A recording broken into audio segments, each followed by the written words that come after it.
bugso ng ating unang hakbang sa Kinabukasan Project ngayong taon. Buena mano po ang mga kabataan sa Negros Occidental sa ating nahandugan ng bag na may lamang 5 notebook, 2 papel, 2 lapis, crayons, eraser at pantasa. Kabilang sa mga ating nabigyan, ang mga batang futbolista ng San Carlos. Sa malawak na espasyong ito na dating pastulan ng mga alagang baboy at kalabaw, nagsimula ang pangarap ng mga batang gaya ni Jomelyn na maging futbolista.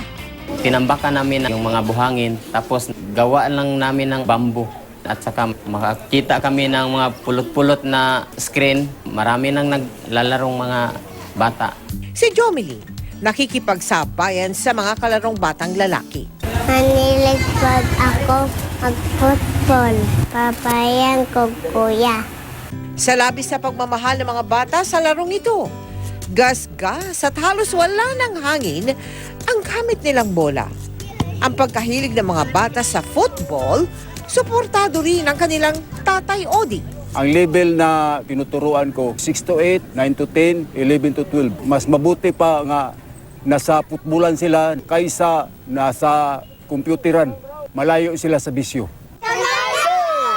Mabuti yung early kaysa malalaki na. Mabilis silang makapick up kung ano tinuturo namin.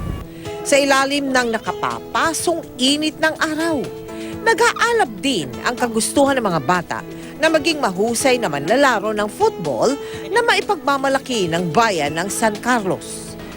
Sa unang bugso ng ating unang hakbang sa Kinabukasan Project, kabilang ang mga batang futbolista ng San Carlos, Negros Occidental sa ating nabigyan ng mga bag at school supplies, ang pagpapahalaga sa edukasyon at pagsisikap na maabot ang pangarap, ang tamang kombinasyon para sa inaasam na go!